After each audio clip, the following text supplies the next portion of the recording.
저는 파라과이 이민자입니다. 1977년 10대 말에 파라과이로 이민을 갔습니다. 그 땅에서 44년째 살고 있습니다. 저는 4대째 믿는 집안에서 태어났습니다. 하나님께서 왜 저를 파라과이에 보내셨는지 그 하나님 뜻을 찾다가 그 파라과이 땅에 아픔을 보게 되었습니다. 파라과이는 1864년부터 1870년까지 브라질, 아르헨티나, 우루과이로 홀로 상구 전쟁을 하였습니다. 전쟁 전 인구가 52만 명, 전쟁 후에는 22만 명, 대통령도 그 아들도 전쟁터에서 사망을 했습니다. 그래서 남은 22만 명 중에 남자는 2만 8천 명이 남았습니다.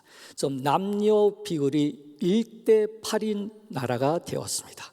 성적으로 문란하고 미혼모가 많아지고 사생아가 범람하여 90%의 가정이 붕괴된 가난으로 인해서 어린이들은 길가로 밀려나가게 된 그러한 나라를 보게 되었습니다.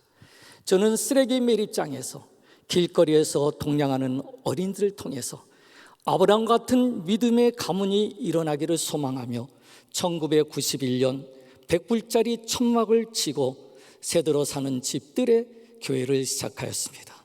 10여 명의 어린이들이 모였을 때 그들에게 이렇게 외치게 하였습니다. 람바레 바라 그리스도, 파라과이 바라 그리스도, 아메리카 바라 그리스도. 파라과이 씨를 그리스도에게로, 람바레 씨를 그리스도에게로, 파라과이를 그리스도에게로, 아메리카를 그리스도에게로 외치게 하였습니다. 그들은 길거리에서 동냥하는 어린애들이었고 몇 명 되질 않았지만 그들이 입술의 고백처럼 이제 예수님을 믿고 복음 안에서 변화됐을 때 이들을 통해서 람바레 씨가 그리고 파라과이가 아메리카가 변화될 것을 꿈꾸면서 그것을 외치게 하였습니다.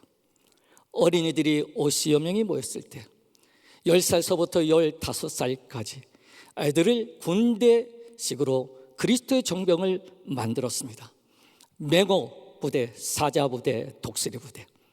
그래서 그 15명의 애들에게 군과 구호를 외치게 하고 말씀, 기도, 찬양, 전도, 금식 훈련을 통해서 이 15명이 나가서 6개월 동안 전도를 했는데 270명을 전도하는 그런 열매를 보게 되었습니다.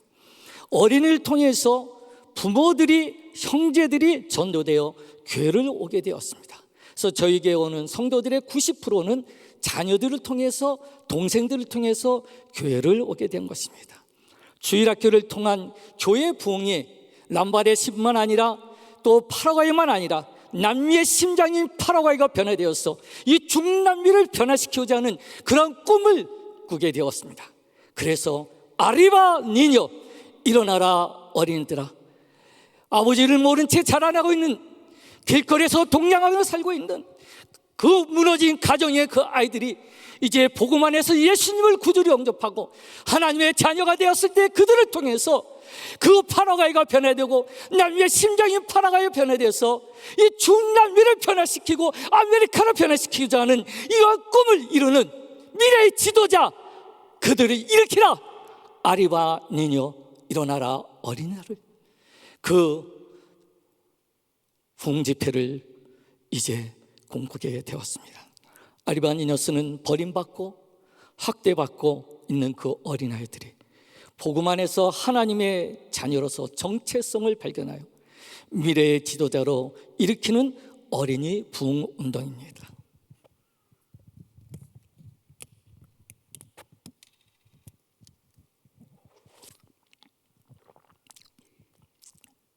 (700만의) 파라과이 땅, 한반도의 2배 되는 그 땅에서 저는 1만 명의 어린이를 모으는 그런 부흥 집회를 계획하게 되었습니다. 어린이들을 일으키고 그들을 통해서 그 나라를 변화시키고자 하는 이 꿈을 가졌을 때 가장 그것을 방해하는 세력은 사탄 숭배자들이었습니다. 저희 그 아리바 니뇨 사무실에 No puede realizar Ibanino va a veces secuestro, sacrificio la muerte. 그 아리반 이 녀석 어린이 전도 집회는 못하게 될 것이다. 우리가 어린아이를 유기할 것이고 그를 사크리파이스하는 인신 제물로 줄여서 그 죽음을 통해서 그 집회를 방해하겠다는 사탄 숭배자의 3번에 걸친 협박 전화를 받게 되었습니다. 그리고 2005년 11월 27일 오전에 저희 주일학교에 왔던 그 어린이들 이제 쓰레기 매립장의 애들이 이제 저희 교회에서 준비한 버스를 타고 돌아가다가 시속 120km 달려오는 시내 버스에 부딪혀서 그 현장에서 2명의 어린이가 죽고 80여 명이 다치는 큰 교통사고를 당하게 되었습니다. 그 사고가 일어나고서 파라과이 TV 그리고 모든 신문은 완전히 그 교통사고로 1주간 2주간을 다 도배했습니다. 저희 교회는 800여 명의 주일학교 애들이 나왔다가 그 다음 주일날은 60여 명으로 줄었습니다. 버스 타고 지나가던 사람들이 돌을 던지며 살인마하고 저희 교회에다가 돌을 던지며 외쳤습니다. 저는 주일날 교회를 갈 수가 없었습니다. 저희 애들을 데리고 어느 교회 가서 예배를 드려야 되나? 왜냐하면 살해 협박을 받았기 때문입니다. 그런데 많은 분들이 이 교통사고의 소식을 듣고 중보기도를 하면서 저희에게 아리바니녀스 어린 전도 집회를 하라는 그러한 요청들을 많이 해왔습니다. 근데 저는 그 집회를 어떻게 하겠습니까? 어린이가 죽은 것뿐만이 아니라 9명의 아이들이 중환자실에서 산소 호흡기를 꽂고 언제 죽을지 모르거나 아니면 평생 식물 이간을 살 수 있는 그 상황이 된 게 9명이 있는데 어떻게 저희가 이 집회를 할 수 있겠습니까? 네, 하나님께서 저에게 그 아리바니녀스 집회를 하라는 말씀을 주셨습니다. 그것을 하라고 선포하는 그 순간에 하나님의 손이 그 우는 사자처럼 덤벼드는 그 사탄의 그 일을 깨트리고 그리고 중환자실에서 언제 죽을지 모르는 아이들이 1명, 2명 일반 병실로 옮겨지고 그들이 다 태어난 다음에 그리고 교통사고가 나서 2달 반 만에 1만 명의 어린이 모이는 아리바니녀스 집회를 하게 되었습니다. 오스왈드 스미스는 이야기합니다. 우리가 일할 때 일하는 건 우리지만 우리가 기도할 때 역사하시는 분은 하나님이시라고 했습니다. 저는 그 집회를 끝나고 나서 하나님이 저한테 말씀하셨습니다. 처음에 아리바니녀스를 꿀 때 이 어린이들이 어떻게 스스로 일어나겠느냐, 변화된 청년들을 통해서 미래의 지도자를 키워라. 그래서 아리바니녀스 일어나라 어린이들 집회를 하고 그 다음에는 일어나라 청년들아 아리바 허베네스터였어. 그래서 아리바 파라과이 부흥을 이끌라는 이런 하나님의 이런 비전을 주셨는데 그 교통사 당하고 이것이 어떠한 그 싸움이었는지 정말 처절하게 경험을 하고 아리바 허베네스 청년 집회를 어떻게 제가 하겠습니까? 그런데 하나님께서 저에게 그 청년 집회를 하라고 마음을 계속 주셨습니다. 제가 성경 말씀을 쭉 읽는데 수각성 사마리아 여인이 예수님과 대화하는 소리가 납니다. 예수님이 나에게 생수를 달라 하니까 이렇게 말합니다. 주여 물기를 그릇 얻고 우물은 깊은데 어디서 생수를 얻으리까? 물기를 그릇도 없고 우물은 깊은데 어디서 생수를 얻으리까? 그런데 누구하고 그걸 대언합니까? 말씀 한마디로 우주 만물을 창조하신 그 예수님 앞에서 내가 그릇도 없고 우물 깊다는 그 얘기를 하는 것이 얼마나 필요한 거예요. 근데 그 수가성 사마리아 여인이 바로 너다 하는 것이었습니다. 저는 이 교통사고로 한 모든 교회 조직이 다 무너졌습니다. 재정도 하나 탈 수 없는 상황인데 제가 어떻게 이 집회를 할 수 있겠습니까? 하나님, 저는 이걸 도저히 할 수 없습니다. 걱정만 아니라 두려움이 왔습니다. 그런데 하나님이 책망을 말씀하세요. 그 아이들이 죽어가던 아이들, 걔네들이 다 중환자에서 살아나고 그리고 집회를 하고 네가 간증하지 않았느냐? 그런데 이제 다시 너는 네가 걱정하는 그것에서 물러나려고 하느냐? 고 하라는 것이었습니다. 이걸 놓고 기도하는 중에 파라과이 영부인 글로리아 여사가 저를 찾는다는 전화가 왔습니다. 대통령 관저로 달려갔습니다. 가서 아리바오에는 청년 집회에 대한 비전을 나눴더니 영부인 글로리아 여사가 이걸 듣고 파라과이 목사님들도 생각하지 못한 이 귀한 집회를 외국인 선교사님이 이걸 하신다니, 제가 이거 힘닿고 돕겠습니다. 제가 그 음성을 듣고 이것은 하나님이 준비하셨구나. 그래서 아리바 호베네스를 준비하고 하나님의 은혜 가운데서 그것을 쓸 때 글로리아 여사가 어디서 갖고 청년들에게 메시지를 던지는 것이었습니다. 그 다음에 2008년도는 제2의 어린이 집회, 그리고 2009년도에는 또 2의 청년 집회, 그리고 2010년도에는 또 3의 어린이 집회.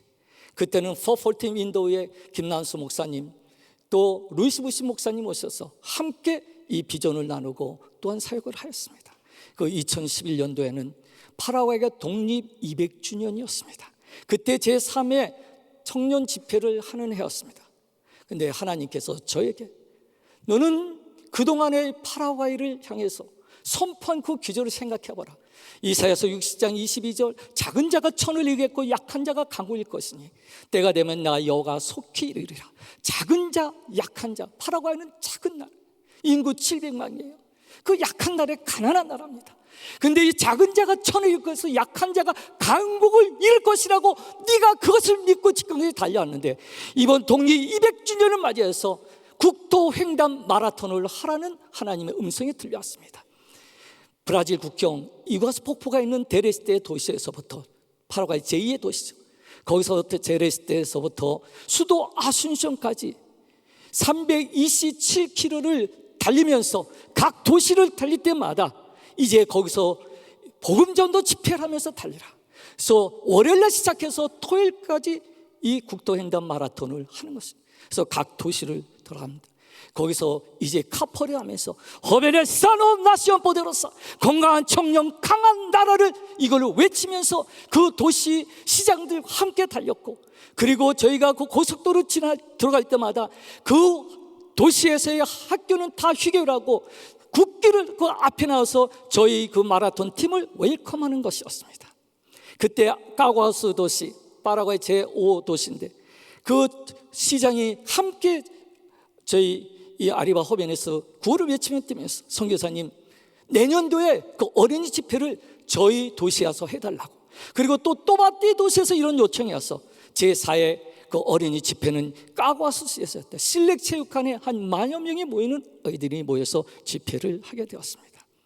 이렇게 7번에 거쳐서 어린이 집회, 청년 집회를 하였습니다.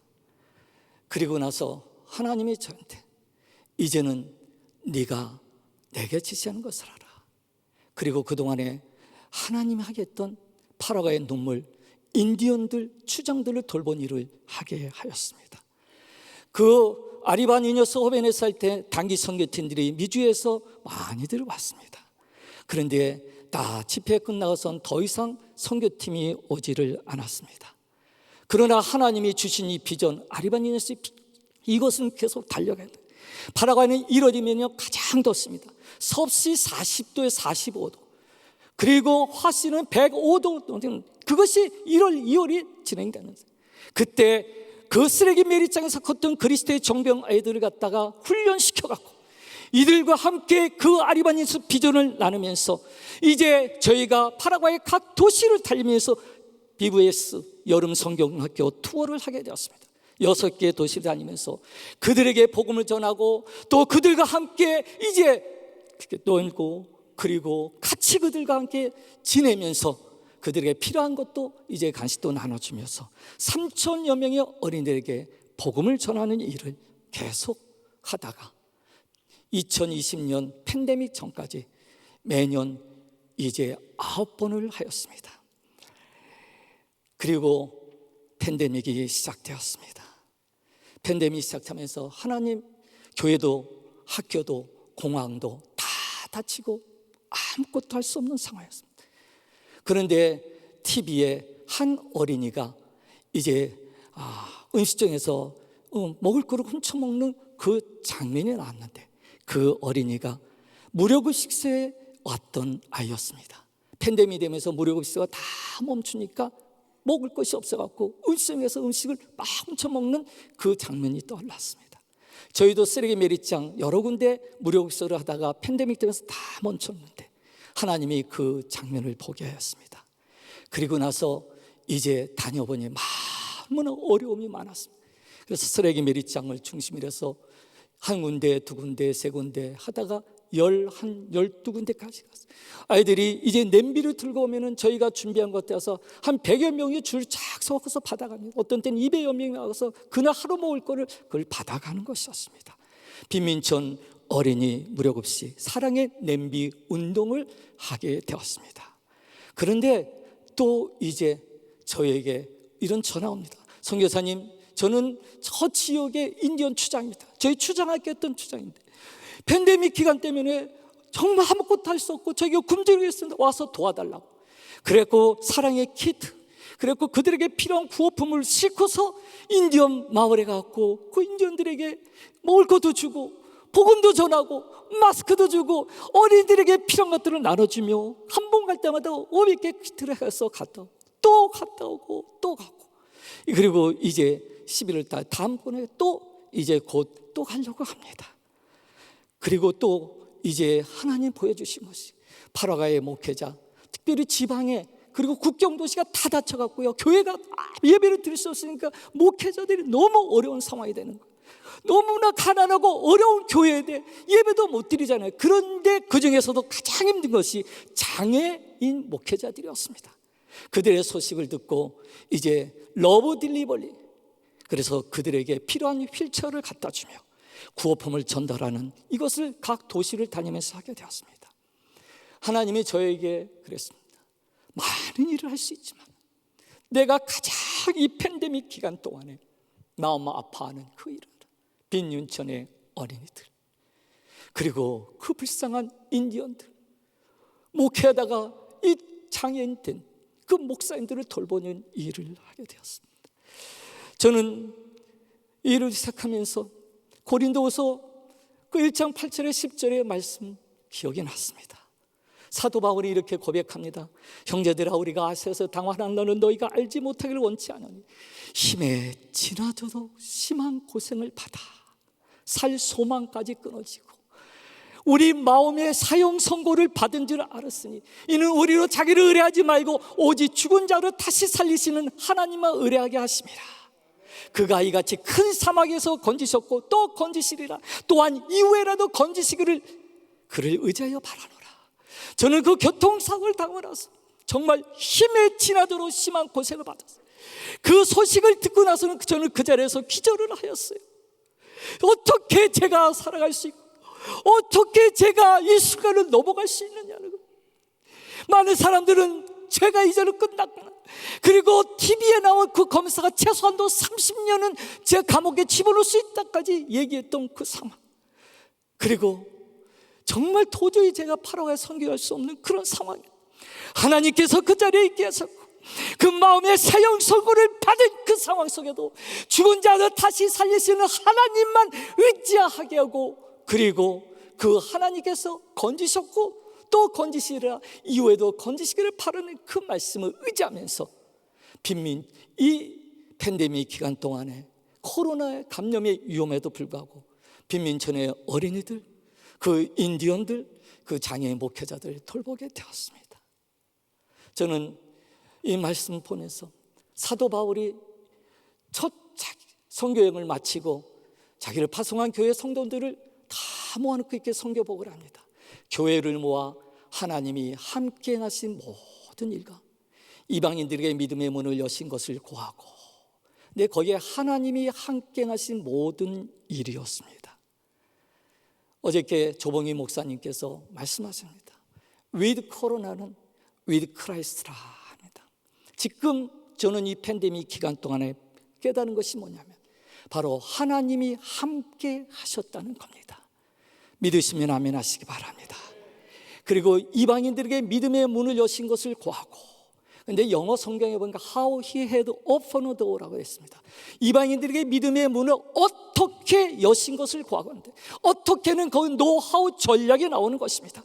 저희가 여기 모인 것은 뭐냐면 이 포스트 코로나 시대에 어떻게 선교를 우리가 감당할 것이냐, 이것은 뭐냐면 포스트 코로나 시대에 우리가 어떻게 하나님께서 열어주신 이것을 바라고 나갈 것인가를, 이것을 이미 사도 바울의 그 선교 보고를 통해서 보여주고 있다는 것을 알게 되었습니다. 파라과이는 미국 이민의 정거장입니다. 제가 파라과이를 갔을 때 만났던 친구들이 대다수가 다 미국으로 올라와서 살고 있습니다. 그들은 아메리칸 드림을 꿈꾸고 이 자리에 와서 살고 있습니다. 그런데 하나님께서는 저에게 파라과이 땅에서 킹덤 드림을 바라보게 하였습니다. 그 킹덤 드림을 향해서 지금까지 달려오게 하셨습니다. 저는 이 은혜 한인교회 김광신 목사님, 정말 하나님께서 킹덤 드림을 향해서 달려가는 그 모습을 지난 동안에 보게 되었습니다. 전 세계에 가장 많은 교회를 개척하고 세워나가고, 그리고 한기영 목사님 정말 어려운 상황에 이 비전 센터를 세우시겠다고 때 선포했을 때 제가 그 자리에서 들었습니다. 지금 우리 선교사님들이 200명이 조금 넘는데 이 비전 센터를 세우면서 또 선교사들 더 파송하겠다. 오늘 얘기 들으니까 325명의 선교사를 파송한 것을 보게 되었습니다. 아메리칸 드림을 바라보며 왔던 이분들에게 바로 킹덤 드림을 선포하는 그 자리, 이 자리에 바로 비전 센터에 제가 서 있는 것을 깨닫게 되었습니다. 저는 지난 주일 그저께 파라과이에서 천막교회를 시작한 그 교회 30주년 기념 예배를 마치고 바로 공항에 가서, 그리고 지금 이 자리에 섰습니다. 쓰레기 메리짱 어린아이들과 킹덤 드림을 품고 달려온 그 순간들, 그것을 이제 영상을 통해서 보시겠습니다.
Nosotros estamos llamados a ser sus embajadores.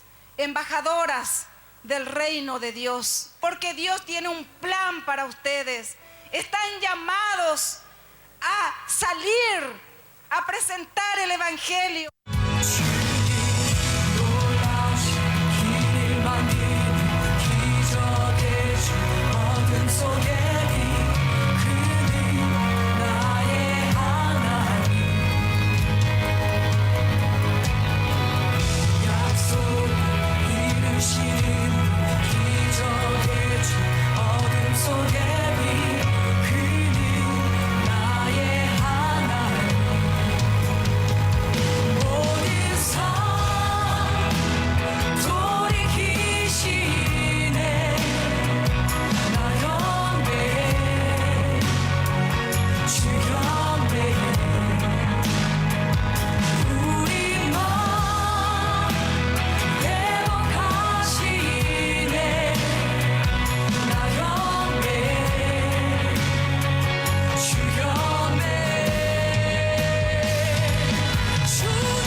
Nos amó, testigo fiel, exaltaré al que...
Estamos atravesando una situación nunca antes vivida en el mundo.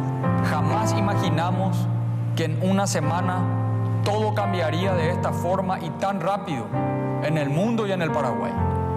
우리의 섬김이 더 낮은 곳으로 우리의 고백이 더 낮은 곳으로 쓰러져 있는 그들을 향해 당신이 그랬듯 더 낮은 곳으로 낮은 곳으로 우릴 초대하네 함께하자고 말씀하시네 우리도 예수 그 길을 따라 함께 가길 원하네